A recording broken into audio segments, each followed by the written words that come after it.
하나님의 말씀은 히브리서 10장 19절부터 25절까지입니다. 그러므로 형제들아 우리가 예수의 피를 힘입어 성소에 들어갈 담력을 얻었나니 그 길은 우리를 위하여 휘장 가운데로 열어놓으신 새로운 삶 길이요 휘장은 곧 그의 육체니라. 또 하나님의 집 다스리는 큰 제사장이 계심에 우리가 마음의 뿌림을 받아 악한 양심으로부터 벗어나고 몸은 맑은 물로 씻음을 받았으니 참 마음과 온전한 믿음으로 하나님께 나아가자. 또 약속하신 이는 미쁘시니 우리가 믿는 도리의 소망을 움직이지 말며 굳게 잡고 서로 돌아보아 사랑 같이 했습니다. 모이기를 피하는 어떤 사람들의 습관과 같이 하지 말고 오직 권하여 그날이 가까움을 볼수록 더욱 그리하자. 아멘. 12월에 들어서 함께하는 교회의 비전, 그리고 사실은 함께하는 교회에 속한 여러 각 지체들의 비전에 대해서 생각해 보고 있습니다. 첫째, 둘째 시간에 말씀을 안 들으신 분들을 위해서 짧게 요약해 드리면, 절대로 그리스도인의 비전은 손에 잡히지 않습니다. 손에 잡히면 안 됩니다. 하나님의 영광이라는 것은 원래 불과 구름과 바람 같은 것으로 임하기 때문에 정확하게 우리 눈으로 그려질 수 있고 성취가 되었는지 안 되었는지를 파악할 수 있는 목표를 잡아야 한다. 그건 세상의 논리고, 세상 기업에서는 그렇게 하겠죠.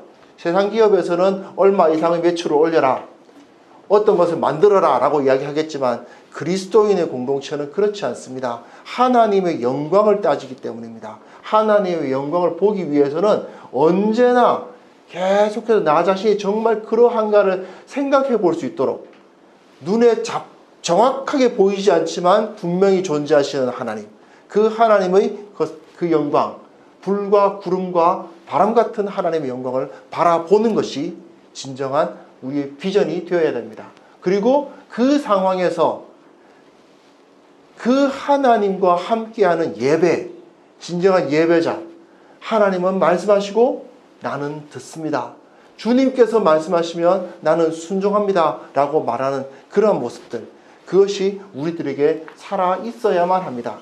그것이 우리가 꿈꾸는 진정한 교회의 모습입니다. 어떠한 구체적인 무언가를 이뤄서 몇 명 돌파, 이래가지고 우리 예배 인원 몇 명을 돌파해야 되고, 이제 재정이 얼마 이상은 넘어야 되고, 어떤 뭐 건물을 그것을 언제를 지어야 되고 등등의 눈에 보이는 비전이 아니라, 오히려 눈에 보이지 않지만 진정 가치 있는 것, 그것이 무엇인가를 끊임없이 묵상하고 그것을 이루기 위해서 노력하는 공동체가 바로 교회의 공동체입니다.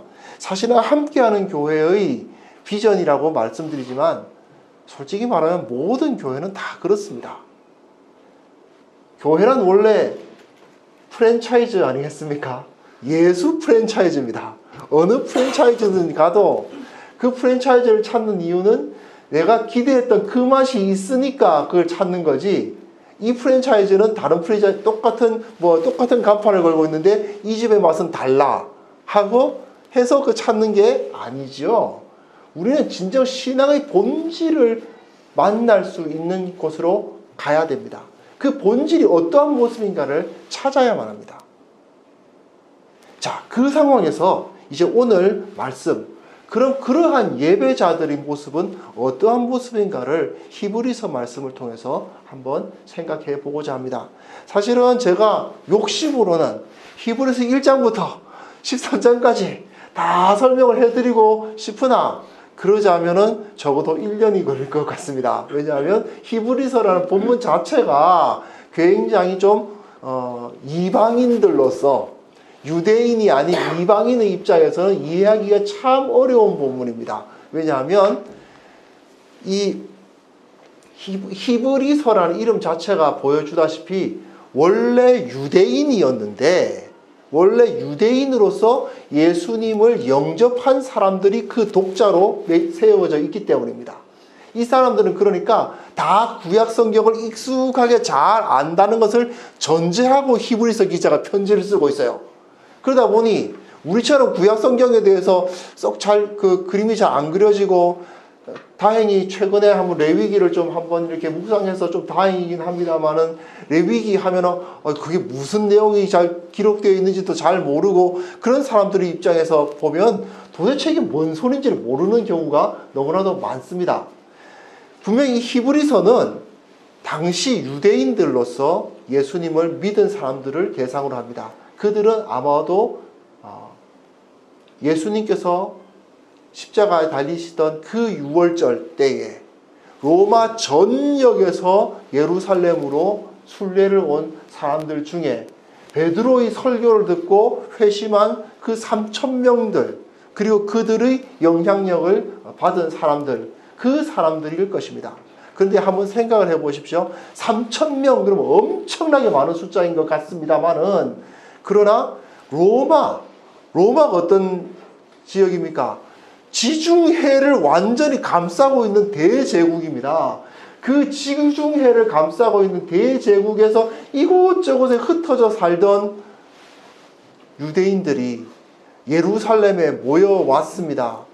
그들의 삶의 터전은 그 예루살렘 지역이 아니고 로마 전역입니다. 그 3,000명이 다시 거기서 계속 살고 있었던 것이 아니고, 그들은 다시 이곳저곳 자기가 살던 그곳으로 가야만 합니다. 마치 이렇게 생각하시면 좋겠습니다. 우리나라의 서울에 대축제가 한번 있었는데, 전 세계에 흩어져 살고 있는 한인들이, 전 세계에, 우리나라 미국에도 많고 어느 나라에 가도 한국 사람 없는 데가 없다고 하지 않습니까?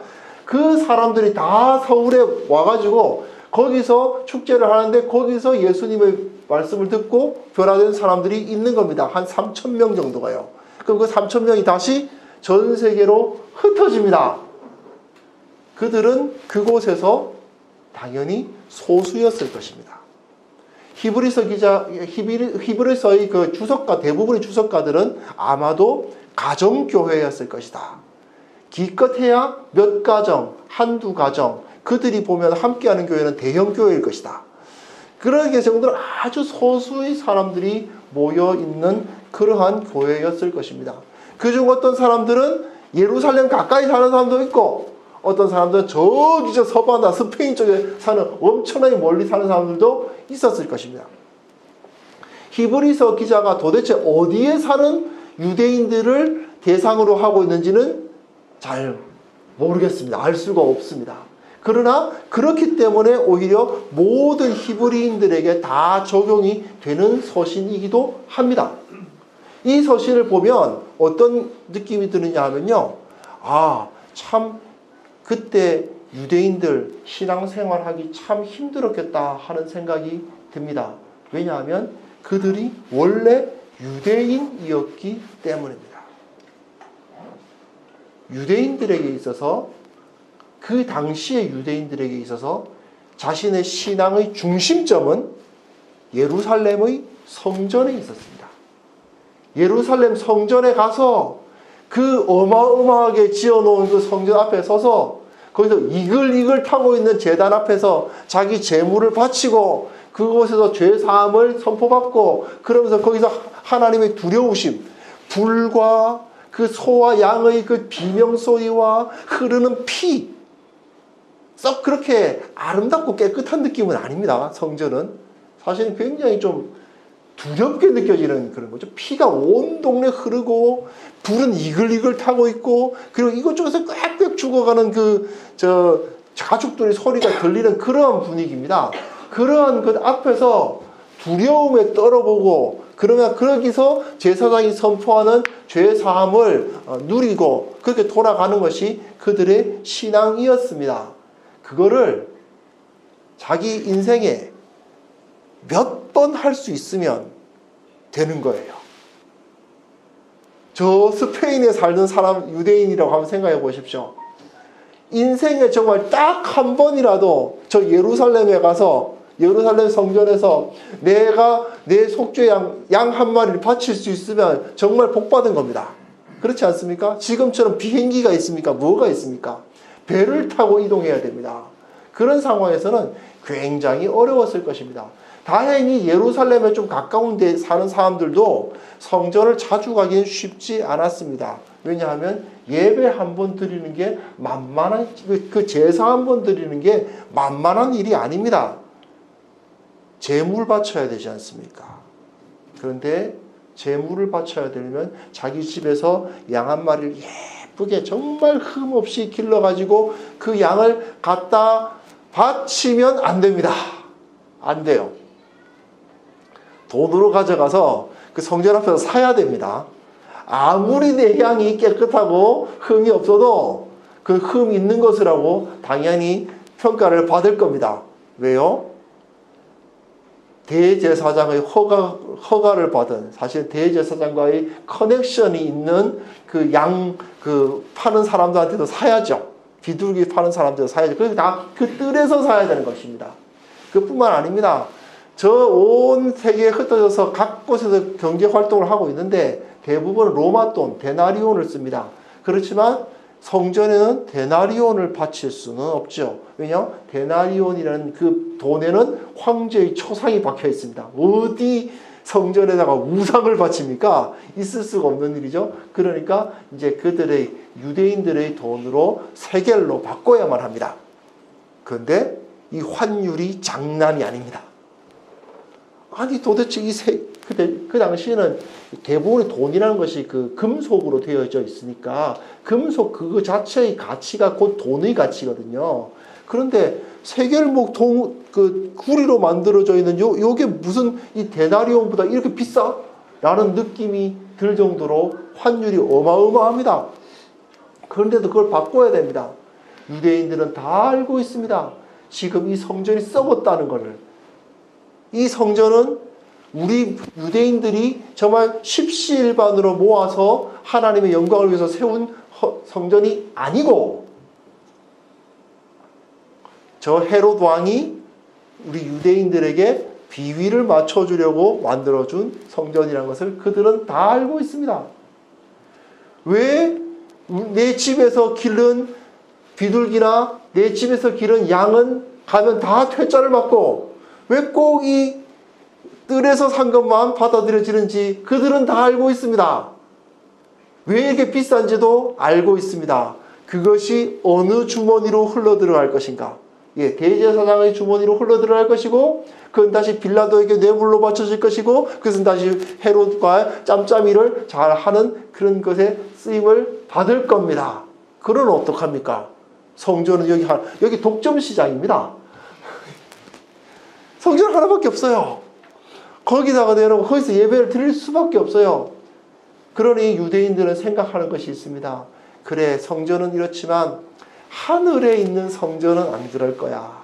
이렇게 생각하기 시작합니다. 이 성전은 하늘에 있는 성전의 모사품이다. 그러니까 우리는 하늘에 갈 수는 없으니 이 모사품인 이 땅 성전에서라도 예배를 드려야지 어떡하겠나. 원래 땅은 썩은 데가 있게 마련이지. 그렇게 생각하고 예배를 드리고 있습니다. 그러나 그 가운데서 하나님을 만나고 그들의 삶을 변화시키는 그런 역사는 일어나지 않아요.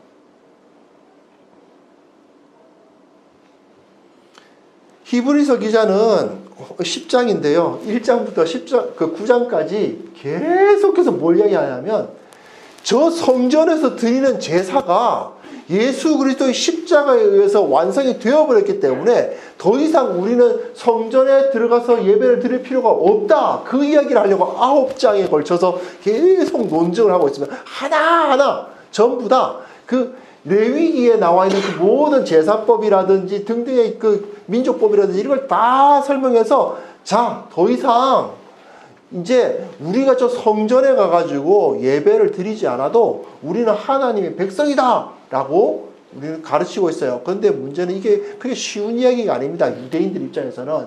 지금까지 어릴 때부터 자기는 유대인이라는 그 정체성을 가지고 살았잖아요. 유대인의 정체성은 무엇입니까? 그 당시의 유대인의 정체성. 어릴 때부터 예루살렘 성전을 소망하며 어릴 때부터 동전 하나씩 모읍니다. 이거 모아서 성전 갈 거야. 이거 모아서 거기 가서 성전에서 예배 드릴 거야. 그거 바쳐가지고 하나 모아가지고 이거 내가 나중에 이제 성지순례 갈 때 할 거라고 성지순례가 아니죠. 하나님 앞에 내가 뵙는 그 일을 한번 해볼 거라고 그거 모으고 그거 하나 바라보면서 그 성전은 어떤 곳일까, 그 화려한 성전은 어떤 곳일까, 그거 꿈꾸면서 살았어요. 그 중에서 예수를 믿게 된 몇몇 중에서는 그거 하나 하려고 그 베드로의 설교 들을 때 그거 하나 하려고 몇 년을, 어쩌면 보면 몇십 년을 저축했을지도 몰라요. 그 여행 비용비가 얼마며, 거기서 제사 드릴 때 쓰이는 그 경비가 얼마며, 또 그 예루살렘 주변에서 숙박도 해야 되잖아요. 그러니까 그것도 얼마며, 엄청난 돈을 모아서 그 예배를 드렸어야만 했을 거예요. 그런데 그것 하나가 굉장히 그들의 그 정신세계에서는 중요한 역할을 하고 있었던 겁니다. 그런데 히브리서 기자가 그걸 깨뜨려 버립니다. 더 이상 우리가 성전에서 예배드릴 필요가 없어. 처음에는 좋은 것 같습니다. 처음에는 그래 맞아 진짜 썩었다는 거 다 알거든요. 저 안에 있는 저 대제사장이 썩었다는 것도 알고 다 아니까 맞아 하면서 이 다 필요 없는 거야 라고 생각을 하는데, 문제는 핍박이 들어옵니다. 그리고 나름대로 그때의 그 성전 예배가 그리워집니다. 그래도 좀, 특히 예루살렘 가까이 살던 사람들은 그래도 좀 쉽겠죠. 가서 그 이글이글 타는 그 제단 앞에서 좀 벌벌 떨어보기도 하고 말이죠. 피가 막 킁킁거리 흐르면 우리는 그냥 좀 되게 좀 불쾌한 느낌이 드는데, 나름대로 그 종교적인 마인드를 가지고 있는 사람들 입장에서 보면 정말 여기는 진짜 하나님이 계신 곳이지 하는 그런 마음이 드니까 뭐 옷깃을 여미게 되고, 뭔가 그 자기 그 종교성, 뭔가 그 두려운 마음도 가지게 되고 하니까 역시 뭐 예배는 이렇게 드려야 돼 라는 생각이 들 겁니다. 한 번씩 그렇게 해야 이제 하나님을 만난 것 같은 느낌이 들죠. 그런데 예수님을 믿고 나니까 어떤 일이 벌어집니까?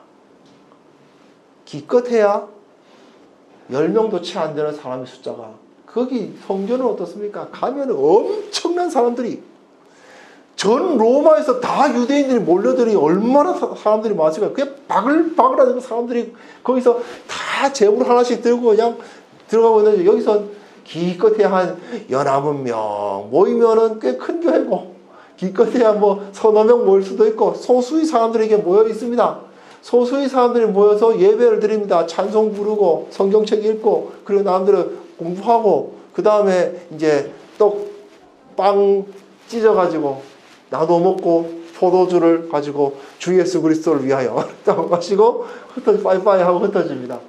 일주일에 한 번 그거 해요. 몇 번 하다 보니까 뭔가 시시합니다.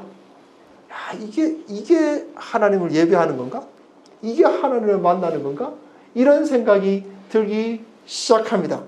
여러분, 사실은 우리 중에서도 대형교회에서 예배 드리신 그 경험이 있으신 분들이 많으신데, 전부인가요, 혹시? 많으신데, 확실히 다르지 않습니까? 그 어마어마한 사람들이 쫙 모여가지고, 거기서 우리 전 교인보다 더 많은 숫자의 성가대가 찬송을 확 부르면 얼마나 그 강력합니까? 그 느낌이는 가슴이 막 떨리죠. 거기서 악기도 얼마나 좋습니까? 구궁구궁구궁한 그 타악기 소리가 그 가슴을 치고 흔듭니다. 수많은 사람들이 모여서 함께 찬송하는 그 예배 소리 앞에 들어가면, 그 안에 들어가면 뭔가 다르다는 느낌이 들죠. 그런 사람들이 갑자기 환경이 바뀌어가지고 함께하는 교회는 좀 그래도 좀 낫고요. 우리 그 시골 교회에 갔는데 전도사님 한 분이 반주자도 없고 아무것도 없고 강대상을 두들기면서 찬송가를 부르고 있는 그곳에서 예배를 드리게 된 상황이라고 생각하면 딱 맞습니다. 그게 바로 히브리서의 독자들, 히브리서를 받아서 이제 읽게 된 사람들의 모습이에요. 하지만 히브리서 기자는 이 당시 독자들의 문제에 대해서 굉장히 절대로 타협하지 않습니다. 너희들 성전의 그 예배가 하나님께서 더 이상 기뻐하시는 예배가 아니라는 사실을 너희가 알아야 할진데, 자꾸 그쪽으로 마음을 돌리고 그쪽으로 돌아가는 마음을 갖게 된다면 여기서 그 히브리서를 보시면 배교를 이제 배교를 경계하는 말이 3번이나 나와요. 그렇게 하면은 다시는 사는 제사가 없다라고 막 경고를 할 정도로 그렇게 그쪽으로 돌아가지 말라는 이야기를 하죠. 그러면서 이렇게 오늘 본문을 이야기하는 것입니다. 그러므로 형제들아, 우리가 예수의 피를 힘입어 성소에 들어갈 담력을 얻었다. 어느 성소요? 지성소를 말하는 것입니다. 하나님 계신 지성소. 어디에 있는 성전? 저 하늘에 있는 성전. 예루살렘의 성전이 아니라, 저 헤롯이 지어놓은 저 성전이 아니라 하나님께서 계시는 그 성전의 지성소에 들어갈 담력을 얻었다라고 선포를 하고 있습니다. 이 지성소의 그림은 나중에 요한계시록을 보시면 그 지성소가 그려져 있습니다. 여하튼 그 지성소에 너희가 들어갈 수 있는 담력을 얻었다. 그 길은 우리를 위하여 휘장 가운데로 열어놓으신 새로운 살 길이요, 휘장은 곧 그의 육체니라. 휘장을 찢으시듯이 그 몸을 찢으시고 우리가 그 거룩한 곳으로 들어갈 수 있는 힘을 얻게 해주셨다. 그리고 그분이 하나님의 집 다스리는 큰 제사장, 대제사장이 되어주셨다. 누가요? 예수 그리스도. 우리 주님이 그 피를, 우리 죄를 사하시는 피를 뿌려주시고 그 몸을 찢으사 우리에게 그 성소로 나아갈 수 있는 길을 열어주시고 그분이 직접 대제사장이 되어주셔서 우리가 마음의 뿌림을 받아, 22절에 우리가 마음의 뿌림을 받았다는 말은 그 대제사장이 아니고 대제사장과 제사장을 세울 때 피를 뿌리잖아요. 그래 물을 뿌리고 하는 그걸 말하는 것입니다. 너희들이 다시 제사장이 되어서 또 몸은 맑은 물로 씻음을 받았다. 제사장들은 보통 몸을 다 씻고 그 제사장 그 위임식을 하죠. 그리고 또 성소에 들어갈 때는 그 물두멍에 있는 그 물로 자신의 손과 발을 씻고 그 성소로 들어갑니다. 그것을 통해서 너희가 참 마음과 온전한 믿음으로 하나님께 나아갈 수 있는 존재가 되었다. 너희들이 다 제사장이다. 너희들이 전부 다 예수 그리스도를 대제사장으로 모신 제사장들이기 때문에 그 성소로 나아갈 수 있다라고 선포합니다. 이것이 바로 만인 제사장설입니다. 만인 제사장설은 16세기 종교개혁 때부터 시작된 것이 아니라 히브리서 기자로부터 이미 시작되고 있어요. 모든 사람들은 다 제사장이고 모든 사람들은 다 하나님 앞에 나아갈 수 있고 모든 사람들은 다 뿌림받은 거룩한 자로서 그 예배를 그냥 그 제물 바치러 온 예배 참여자가 아니라 제사장으로서 그 예배를 이끄는 사람이 되었다. 오직 예수 그리스도를 믿는다면 말이죠. 그렇게 선포를 하고 있습니다. 그러니까 너희들이 자꾸 저쪽으로 돌아가 마음을 돌리지 마라. 자꾸 저쪽으로 너희들의 마음을 쓰지 말라고 가르치고 있는 것입니다. 문제는 사실은 히브리서가 1장부터 9장까지 구구절절히 이렇게 설명을 하고 있는 이유가 무엇인지만 생각해 보면 참으로 안타까운 마음이 듭니다. 사람들은 제가 첫째 주, 둘째 주 이야기 자꾸 반복하지만 사람들은 절대로 잘 안 보이는 것을 좋아하지 않습니다. 유대인들도 마찬가지예요. 유대인들도 보이는 성전 가고 싶고 그 앞에 이글이글 타는 그 제단을 보고 싶지 눈에 보이지 않는 하늘의 성전 꿈꾸지 않습니다. 그걸 즐거워하지 않아요. 그러다 보니까 자꾸 한 명씩 떠나는 것입니다.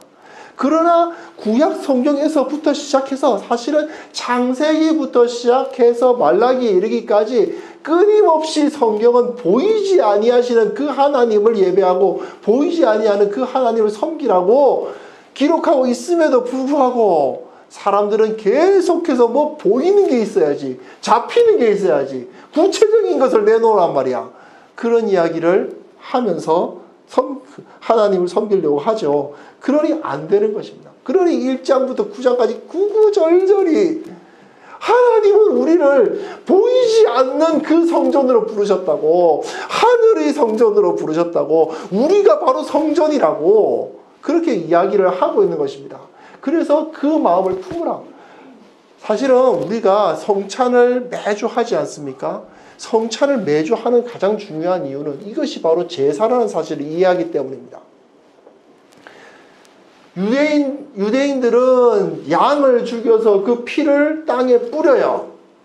피는 마시지 않습니다. 절대로. 근데 예수님은 이것이 내 몸이다 라고 그 떡을 찢게 하시고, 이것이 내 피다 라고는 그 포도주를 마시게 하세요. 아니, 물론 피를 먹는 건 아니지만 피다고 하면서 포도주를 마시게 하시는 건 도대체 뭡니까? 우리가 성전이라서 그래요. 양을 죽여서 피가 흐르고 그 피를 성전에다가 뿌리거든요. 우리가 성전이니까 우리가 그 피를 마시는 것은 우리에게 성전이 뿌려지는 거예요. 우리가 성전이니까 그 피가 우리에게 뿌려지는 거예요. 이걸 우리가 성전이고 우리가 제사장이고 우리가 하나님의 거룩한 그 진짜 성전, 하늘의 성전으로 들어가는 예배자들이라고 그렇게 강조를 하고 있어요. 그런데도 구체적인 걸 내놓아라, 구체적인 것을 내놓아라, 그런 요구가 있죠. 그래서 히브리서 기자는 그래, 좋아, 구체적인 거 이야기하지, 이게 구체적인 거야 라고 말하는 게 바로 25절입니다. 서로 돌아보아 사랑과 선행을 격려하며 모이기를 피하는 어떤 사람들의 습관과 같이 하지 말고 오직 권하여 그날이 가까움을 볼수록 더욱 그리하자. 네, 우리가 진정으로 구체적인 예배를 드리는 사람이라고 말할 수 있기 위해서 그 성전에서 제물 갖다 바치는 것이 아니고, 그것에서 이글이글 타는 그 불 앞에 서는 것이 아니고, 서로 돌아보아서 사랑과 선행을 격려하는 모습이야말로 진정한 예배자의 모습이다.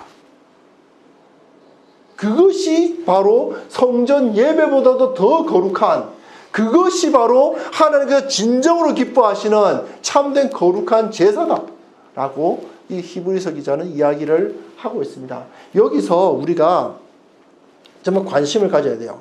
이것도 사실은 정확하게 구체적이지 않죠. 사랑과 선행을 격려하는 게 뭐야? 이것도 사실은 좀 덜 구체적입니다. 사랑과 선행을 격려하여 이런 거 말고 이런 거 학생들 같은 좀 쉬운데요. 자, 우리 목표 학교 가서 선행상 다 받아오기, 이렇게 되면은 이제 선행상장 이렇게 딱 받으면 자, 받았다 이렇게 되면은 그 구체적인 게 나오잖아요. 근데 그게 아니고 사랑과 선행을 격려한다는 것은 그래도 좀 덜 구체적이긴 합니다. 그러나 여기서 히브리서 기자는 이렇게 이야기합니다. 사랑과 선행을 격려한다는 말은, 이 격려한다라는 말은 이제 사실은 박차가 뭔지 아시죠? 말을 타고 있으면 그 뒤 꿈치에 맞아서 콱 찌르는 거, 박차를 의미합니다. 주고받으셨으면 첫 페이지에 박차 그림이 나와 있습니다. 그겁니다. 예, 바로 그 박차입니다. 그겁니다. 그걸 가지고 말 옆구리를 자꾸 찌르죠. 그러한 모습이 바로 거룩한 모습이라는 것입니다. 여러분, 우리가 진정으로 거룩한 예배자로서 이 교회에서 서기를 원하시면 이 교회에서 박차가 좀 찔리시면 진정한 예배를 드리고 있는 게 맞습니다. 사랑과 선행을 격려한다는 말은 잘해보자라는 좋은 말이라기보다는 자꾸 이거 쿡쿡 찌르는 겁니다. 그래서 박차가 자꾸만 가해지는 것을 의미합니다. 심하게 꾸짖는다는 의미라기보다는 자꾸 자극을 받는다는 뜻입니다. 사실은 많은 교회에서 이러한 사랑과 선행의 박차를 경험하지 못하는 교회가 많이 서 있습니다. 그냥 편안한 교회들입니다. 네, 편안하게 예배드리는 것이 나쁜 것만은 아니겠지만 그들이 신앙생활 하는 내내 서로를 사랑해야 한다는 박차가 경험되지 않고, 좋은 일, 선행을 해야 된다는 사실의 박차가 경험되지 않는 경우는 정말 많습니다. 그렇지 않습니까? 사실 사람들이 모여서 서로의 얼굴을 아는 상황에서는 박차가 가해집니다. 박차까지는 아니라도 약간씩 살짝 나에게 자극이 오기는 합니다. 그런데 이름도 모르고 성도 모르는 사람들끼리 모였을 때는 내가 뭔 짓을 하든지 간에 별로 자극을 받지 않습니다. 여러분, 버스를 기다리는 정류장에 모여있는 사람들이 서로의 눈치를 보는 것 같습니까? 보지 않죠. 저 사람이 나를 어떻게 볼까를 신경 쓸까요? 그렇지 않습니다. 그러나 아는 사람들끼리 모여 앉아가지고 뭔가를 하고 있는 상황에서는 서로에게 관심을 가지고 뭔가 좀 신경을 씁니다. 왜 그럴까요? 서로에게 박차가 되기 때문입니다. 예배는 원래 사랑과 선행을 격려하는 모습을 가져야만 합니다. 그런데 최근에는 그렇지 않은 예배를 선호하는 사람들의 숫자가 대다수를 차지하고 있습니다. 내 이름을 알지 못하고 내 얼굴도 알지 못하는 사람들 사이에서 오직 저기 앞에 있는 선포되는 말씀을 들으면 된다고 생각하는 예배가 이루어지고 있습니다. 저기 앞에서 설교하시는 분도 내 얼굴 몰라요. 내 이름 모르고 내가 뭐 하는지 관심도 없을 거예요. 그러나 그분은 그냥 열심히 말씀을 증거하실 것이고 그리고 아주 탁월하게 증거를 하실 것입니다. 저기서 찬송을 부르고 있는 수많은 사람들 중에 내 이름을 아는 사람은 없어요. 내 얼굴을 아는 사람도 없고 길에서 부딪혀도 목례도 안 할 거예요. 아마 얼굴을 알지도 못하겠죠. 그러한 상황에서 나는 편안하게 앉았다가 나는 예배를 드린다. 내가 그리스도인이라는 정체성을 여기서 확인하기만 하면 되는 거죠. 내가 구원받은 백성이라는 정체성을 여기서 확인하고 돌아갈 뿐, 내가 사랑해야 하고 선한 일을 해야 한다는 그런 자극을 받는 환경은 없는 그런 곳에서 앉아있다가 가면 되는 경우가 너무나도 많습니다. 사실은 목회자들은 알고 있습니다. 이게 뭔가 문제가 있다는 걸 알고 있습니다. 그러다 보니까 정말 희한한 일을 시킵니다. 자, 여러분 성도 여러분 환영합니다. 자, 앞뒤에 앉은 사람들에게 환영합니다. 인사합시다. 이렇게 인사를 시킵니다. 얼굴도 모르고 이름도 모르는 사람한테 안녕하세요. 그러고 이제 끝납니다. 성도의 교제가 있어야지 예배라는 사실을 신학적으로는 다 알고 있으니까 하긴 해야 됩니다. 면피를 해야죠. 그래, 그걸 시켜야 됩니다. 다, 목사들도 그거 뭐 다 모릅니다. 근데 그거 해야지 어떡하겠습니까? 하고는, 그 다음에 됐다. 면피 끝. 다시 여러분들은 안녕히 들어가십시오가 됩니다. 실제로 이 당시 유대인들의 제사가 그런 겁니다. 제사장이 내 얼굴을 알 리가 없습니다. 나는 스페인에서 왔는데 내 얼굴을 알 리가 있습니까? 그래서 관심 없습니다. 그냥 그 제물을 죽이고 피를 흘리고 그리고 제물을 뿌리고 당신은 이제부터 구원받은 너희 모든 죄가 너희 죄를 사하노라 선포하면 끝나는 겁니다. 그러나 히브리서 기자는 그것이 하나님의 거룩한 예배가 아니라고 여기서 강조를 해주고 있는 것입니다. 서로가 사랑과 선행에 대한 박차가 되어주지 못하면, 서로가 서로에게 자극을 받지를 못하면, 그렇다면 그것이 무슨 하나님 앞에 드려지는 거룩한 예배란 말인가? 그렇기 때문에 이제 히브리서 기자는 모이기를 피하는 어떤 사람들이 습관과 같이 하지 말라고 권면을 해요. 왜냐하면 그 이전까지만 해도 유대 교인들이 모이기를 그렇게 자주 할 필요가 없었습니다. 일주일에 한 번씩 만날 필요가 없어요. 이런 식으로 나하고 관계없는 사람들 사이에서 단순히 종교적인 정체성만 확인하는 제사에서는 모임이 자주 있을 필요가 없습니다. 사실은 다른 종교 비판하는 것처럼 되어 있지만 성당에서 왜 가톨릭 예배 미사 같은 데 참여하시는 분들 매주 그럼 미사 나가냐면 매주는 안 나간다고 하고 다들 매주 나가는 사람들은 잘 없죠. 그게 바로 그런 겁니다. 왜? 내 정체성을 확인하기만 하면 되지 매주 나가서 서로 자극을 받을 필요는 없거든요. 그러니까 모이기가 자꾸 피해집니다. 하지만 히브리서 기자는 모이기를 피해서는 안 된다고. 최대한 있는 모임에서 최대한 모여서 서로가 서로의 삶에 자극을 받는, 사랑과 선행을 박차를 가하는 그러한 일들이 있어야 한다는 것이죠. 그래서 오직 권하여, 이건 같은 말이죠. 격려하라, 권하라는 말이 같은 말입니다. 서로를 권하고 자극을 받고 권하고 돕고 그러한 모습들이 계속해서 교회 가운데 일어나야 합니다. 언제까지요? 그날까지. 주님 앞에 설 그날까지. 우리는 지금 하늘에 속한 그 성전에서 예배를 드리고 있는데 진짜 우리가 그 하늘 성전의 앞에 서게 될 그날까지 우리는 계속해서 서로를 격려해 가야만 합니다. 히브리서 기자는 지금 이 그림을 이렇게 말하면서 이런 그림을 그리고 있는 것입니다. 이 사람은 지금 광야를 걷고 있는 그림을 그리고 있는 것이죠. 그냥 가만히 앉아서 이만하면 됐다, 완성됐다가 아니라 지금 광야를 걷고 있습니다. 이스라엘 백성들을 광야를 걸을 때 어디를 목표로 했죠? 가나안 땅. 저 요단강을 건너서 가나안 땅 들어갈 그날을 목표로 했습니다. 그래서 지금도 우리가 장례식 때는 언제나 요단강을 건넌다는 표현을 쓰지 않습니까? 왜 요단강을 건넌다고 그랬어요? 하나님의 나라로 들어가는 것에 대한 상징이기 때문입니다. 저 요단강을 건너서 저 가나안 땅으로 들어갈 것을 바라보면서 걸어갔던 그 광야의 이스라엘처럼 우리 함께 서로가 서로에게 사랑과 선행을 격려하면서 이 교회를 이끌어서 힘든 사람들을 일으켜서 걸어가자. 그러한 교회를 만들어 가야만 한다는 것이죠. 이것은 우리에게 굉장히 중요한 메시지를 던져주고 있습니다. 특별히 교회에서 절대로 절대로 해서는 안 되는 것 두 가지가 있다면 첫 번째로는 정죄하는 것입니다. 너 왜 그렇게 주저앉아 있냐? 라고 하는 거예요. 정죄하는 것입니다. 넌 주저앉아 있다라고 손가락질 하는 것입니다. 그래서는 안 됩니다. 공감해 줘야 됩니다.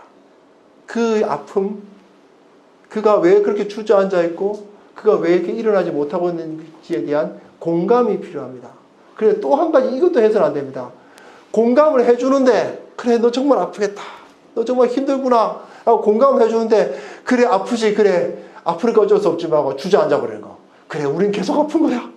너 아프지? 그래, 나도 아프다. 우리는 아파. 그래, 우리는 아파. 엉엉엉. 네, 거기서 멈춰 있는 것이죠. 그것 또한 해서는 안 되는 것이다. 아픈 것을 이해해주고 힘든 것 이해해주지만 하지만 우리 여기서 이러고 있으면 안 되는 거 아니니? 우리 이러고 있으면 안 돼.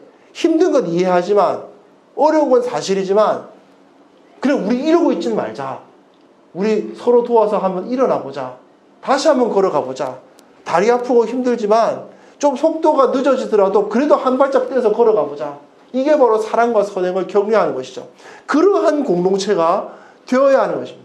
그러한 공동체를 우리가 만들어 가야만 하는 것입니다. 천성을 향해서 걸어가는 성도들은 힘들고 어렵지만 서로 스크럼 짜고 손 빡 붙들고 누군가 좀 힘들어하면 끌고 도와주고 격려하고 힘내 말하면서 걸어갈 수 있는 그러한 공동체를 만들어 갈 때 그것이 바로 저 화려하게 꾸며놓은 성전에서 피와 각종 그 소리들과 그 앞에서 예배를 드리는 것보다 훨씬 더 거룩하고 훨씬 더 강력하고 의미 있는 제사다.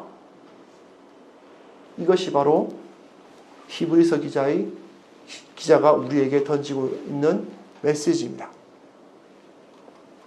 우리 함께하는 교회는 사실은 구체적으로 모두가 다 이 방향으로 간다. 그건 말이 안 돼요. 하나님께서 각자에게 다 주신 삶의 영역이 다 다릅니다. 그들이 그 각자가 받은 그 사명들이 다 다릅니다. 그런데 그것을 이루어 나갈 때 하나의 공통점은 있죠. 하나님의 말씀에 근거하여서 언제나 그 하나님의 영광, 손에 잡히지 않고 눈에 보이지 않지만 그러나 예수 그리스도께서 사셨던 것과 같이 살아보겠다고 하는 그 길을 걸어가는 것, 그것을 위해서 우리는 서로가 서로를 돕고 서로가 서로에게 도전이 되고 서로가 서로에게 자극제가 되어야만 합니다. 가장 우리가 꿈꾸는 것, 그것이 바로 우리 공동체의 모습이 되어야만 합니다. 절대로 목사에게서만 자극을 받으시면 안 됩니다. 맨날 목사에게만 자극을 받으니까 교회가 맨날 싸우는 겁니다. 언제나 서로가 서로에게, 그래서 서로 돌아보 하잖아요. 서로 돌아보. 서로가 서로에게 자극제가 될 수 있어야 하고 서로가 서로에게 훈련의 재료들이, 훈련의 요소들이 되셔야 합니다.